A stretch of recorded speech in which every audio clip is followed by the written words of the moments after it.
Jaipur MD road स्थित मुस्लिम मुसाफिर खाना में 23 फरवरी शुक्रवार को ऑल इंडिया मिली काउंसिल द्वारा एक प्रेस कॉन्फ्रेंस का आयोजन किया गया, जिसमें ऑल इंडिया मिली काउंसिल द्वारा एक प्रस्ताव जो कि उनकी मुंबई में आयोजित सम्मेलन में पारित हुआ था।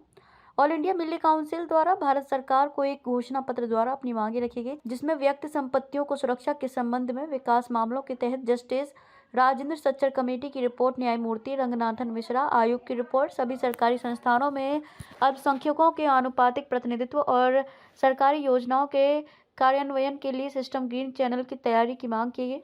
भारत सरकार द्वारा लोकसभा में पारित एनआरसी और सीईए में भी बदलाव के लिए मांग की गई और सांप्रदायिक दंगों और अल्पसंख्यकों के खिलाफ हो रहे अत्याचार और सांप्रदायिक हिंसा के लिए अल्पसंख्यक संरक्षण अधिनियम लागू करने की मांग की गई।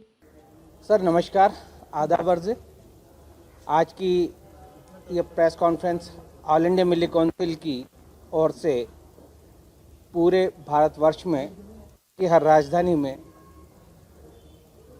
मीडिया को बुलाकर एक घोषणा पत्र जारी किया है, जो आपके द्वारा सरकार तक पहुंचाया जाएगा। उसके लिए आज आपको ज़हमत दी है। मैं Mujahid Naqvi, general secretary All India Milli Council Rajasthan, Mohammad Shaukat Qureshi हमारे secretary All India Milli Council Rajasthan, advocate Anwar Ahmad साहब आप हमारे खाजिन हैं, finance minister All India Milli Council Rajasthan.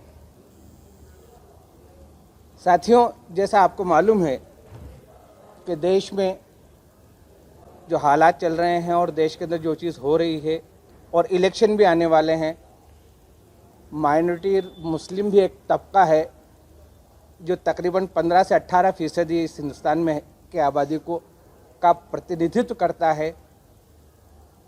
उनके भी अपने अपने इंस्टीट्यूशंस हैं, उनके भी अपने अपने डिमांडें हैं। वो आप लोगों के सहयोग से हम ये सरकार तक पहुंचाने के लिए आज पूरे भारतवर्ष में ये प्रोग्राम रखा है हमने। जैसा कि आप लोगों को मालूम है कि हमारा बजट जो हर साल पास होता है,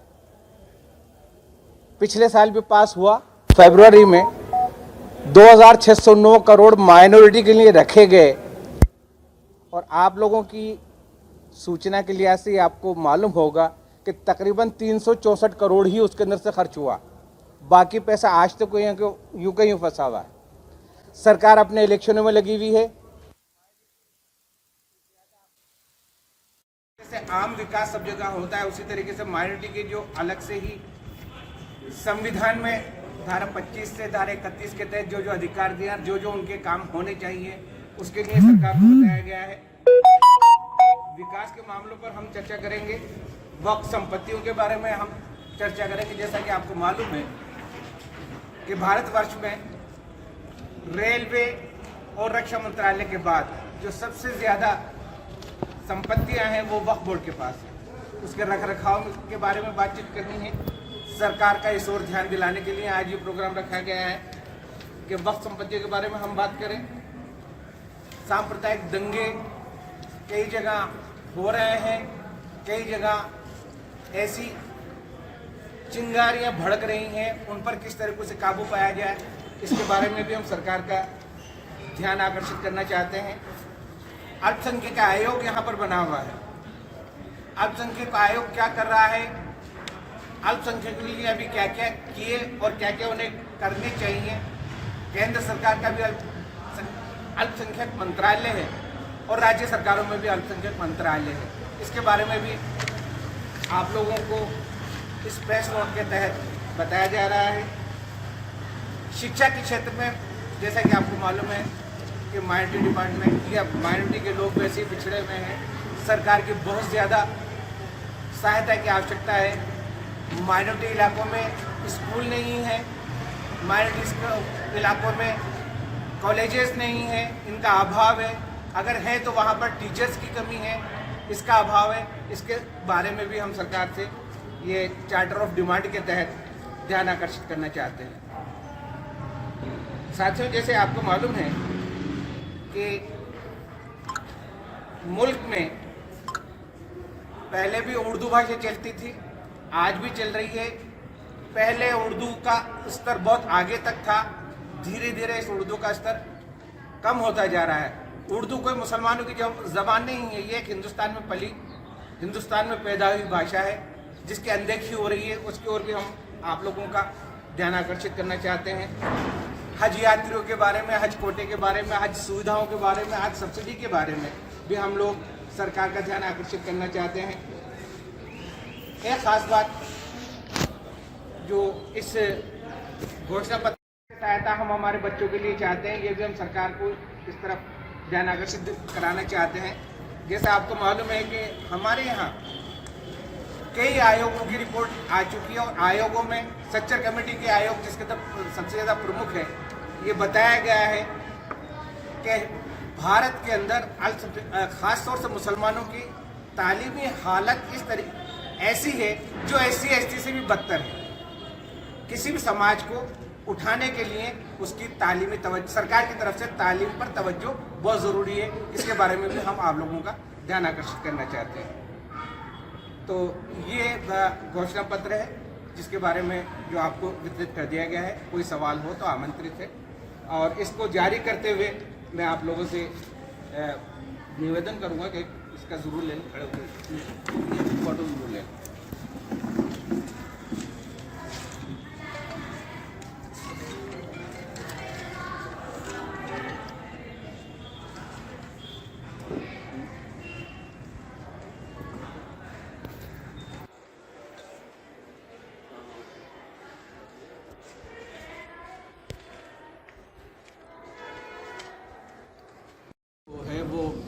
इसलिए कि आप इलेक्शन के बारे में देखते हैं या सुनते हैं। रिफॉर्म के काम जो मिल्लत के अंदर होते हैं, चाहे वो मदरसों के काम हो, चाहे वो स्कॉलरशिप के काम हो, ये सारी चीज़ें हमारी टीमें सारे अपना कामकाज कर रही हैं कि मदरसों को स्कॉलरशिप नहीं मिली, मदरसों से उर्दू हटा दी गई या मदरसों में टीचर्स नहीं है। इसकी ज़रूरी नहीं कि आप प्रेस कॉन्फ्रेंस करके आपको बताइए, वो अपने अपने तरीके से हम वो उस पर काम कर रहे हैं। सरकार ने तो पूरी स्कॉलरशिप भी बंद कर दी, उसके बारे में भी ज्ञापन दे रखा है, जो मंत्रियों को भी दे रखा है पूर्व में। अब नया जो मंत्रिमंडल बना, इनसे भी सारी मुलाकात करके ये जो दे रहे हैं, ये इसी का एक वो पहल है कि सरकार को हमने सारी चीज़ें बताएं कि हमारी ये मांगे। ये लोकसभा इलेक्शन की तैयारी मानी जाए, मिल्ली काउंसिल की तरफ से सपोर्ट नहीं, मिल्ली काउंसिल वोटों को एक तरफ करने की, वोटों की कोई वो वाली बात नहीं है। वोटों का कोई ऐसा पहले भी बताया कि कोई भी सरकार आए, हमारा एक डिमांड चार्ट होगा। हम हर सरकार को ये उम्मीद रखते हैं कि ये सारी चीज़ें हमारी पूरी की जाए। हमारा ये नहीं है कि कौन सी सरकार आए, कौन सी सरकार नहीं आए। हमारा सिर्फ ये है कि जो हमारे ताल्लुक से जितनी भी मुस्लिम कम्युनिटी के ताल्लुक से जितनी भी डिमांड चार्ट है, उन चार्टों को पूरा किया जाए। जैसे पहले बताया 900 कितना करोड़ रुपये सेंक्शन हुआ, उसमें 364 करोड़ रुपये से 2609 करोड़ का बजट था। जो चीजें बजट 364 करोड़ रुपए खर्च पूरा किया जाए। ये मांग तो हमारी उचित मांग है ना कि जो बजट का प्रोविजन हमारे लिए हुआ है वो कम से कम हमारे ऊपर खर्च तो किया जाए। 20% भी हमारा बजट अभी तक खर्च नहीं हुआ। मार्च बजट खर्च नहीं कर रही तो फिर आप लोग लाएंगे कैसे? मैं यही तो कह रहा हूँ। तो देखिए, एक मिल्ली काउंसिल का इसी में फर्स्ट पहले में हमने दिया है। मिल्ली काउंसिल का काम अवेयरनेस का है। मिल्ली काउंसिल के पास कोई डंडा नहीं है, कोई पुलिस थाना नहीं है, चाहे वो सरकार से हो चाहे वो आवाम से हो। हम लोग बेदारी के जो काम कर सकते हैं, अवेयरनेस के जो काम कर सकते हैं, चेतना जगाने का जो काम कर सकते हैं, ये हमारा काम है, मिल्ली काउंसिल का काम है। और मिल्ली काउंसिल ऐसे काम को करते आ रही है, करे। मोहम्मद शौकत कुरैशी, एडवोकेट अनवार अहमद, आप क्या मिल्ली काउंसिल जनरल सेक्रेटरी।